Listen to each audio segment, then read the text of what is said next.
Long years ago, we made a tryst with destiny, and now the time comes when we shall redeem our pledge, not wholly or in full measure, but very substantially.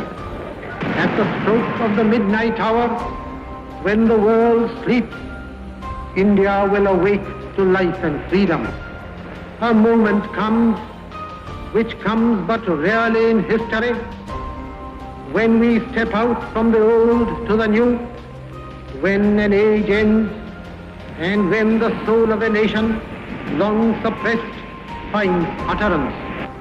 It is fitting that at this solemn moment we take the pledge of dedication to the service of India and her people and to the still larger cause of humanity.